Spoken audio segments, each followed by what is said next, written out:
بالله من الشيطان الرجيم. بسم الله الرحمن الرحيم.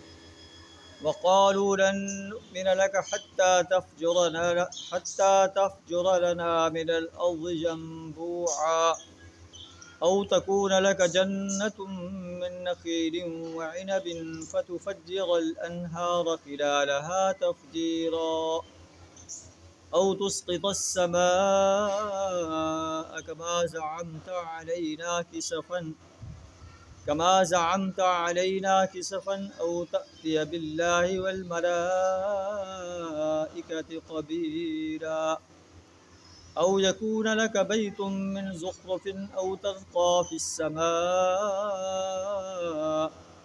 ولن نؤمن لرقيك حتى تنزل علينا كتابا نقرأه قل سبحان ربي هل كنت إلا بشرا رسولا صدق اللہ العظیم۔ سورہ بنی اسرائیل آیت نمبر 90 تا 93 آپ کے سامنے تلاوت کی۔ ان آیات کے اندر کفار کا، قریش مکہ کا یہ مطالبہ بیان کیا گیا کہ نبی صلی اللہ علیہ وسلم سے معجزات کا مطالبہ کیا گیا۔ آیات کا ترجمہ کچھ اس طرح ہے: وقالوا لن نؤمن لك حتى تفجر لنا من الارض ينبوعا۔ کفار مکہ کہتے ہیں کہ ہم آپ پر ایمان نہیں لائیں گے یہاں تک کہ آپ زمین سے چشمے جاری کر دیں۔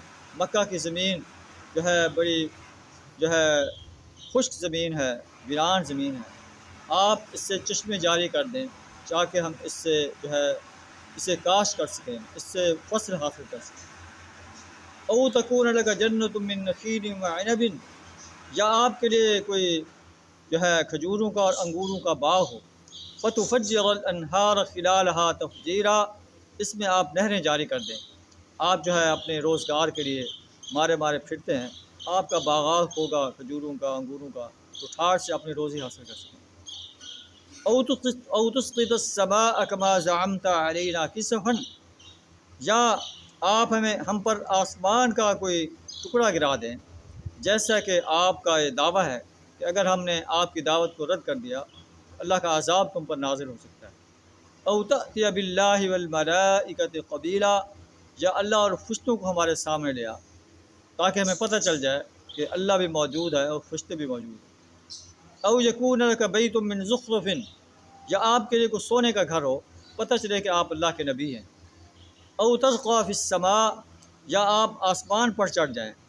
وَلَن نُؤْمِنَ لِرُقِيِّكَ حَتَّى تُنَزِّلَ عَلَيْنَا كِتَابًا نَقْرَؤُهُ، اور ہم آپ کے آسمان پر چڑھنے کا پھر بھی یقین نہیں کریں گے یہاں تک کہ آپ ایک ایسی تحریر لے آئیں جسے ہم پڑھیں کہ محمد صلی اللہ علیہ وسلم اللہ کے رسول ہیں، ان کی بات کو مانو۔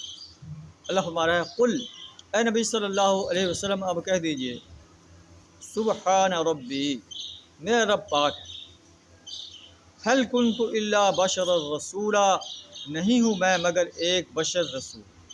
میرا کام انسانیت کو خبردار کرنا ہے، جو اللہ کی وحدانیت، میری رسالت اور یوم آخرت پر یقین نہیں رکھتے انہیں اللہ کے عذاب سے خبردار کرنا ہے، اور جو لوگ میری دعوت کو مان رہے ہیں، اللہ پر یقین رکھتے ہیں، اللہ کی وحدانیت پر، اللہ کے رسول صلی اللہ علیہ وسلم کی رسالت پر اور یوم حساب پر یقین رکھتے ہیں، انہیں میں خوشخبری دینے والا ہوں۔ ان کے لیے اللہ نے ایسے باغات تیار کر رکھے ہیں جن کے دامن میں نہریں بہتی ہیں، جن میں وہ ہمیشہ رہیں گے، جن میں ہر وہ چیز ہوگی جو ان کا دل چاہے گا۔ هل كنت الا بشر رسولا، میں تو ایک بشر رسول ہوں، یہ معجزات لانا میرے بس کا کام نہیں ہے، یہ اللہ کے ہاتھ میں ہے۔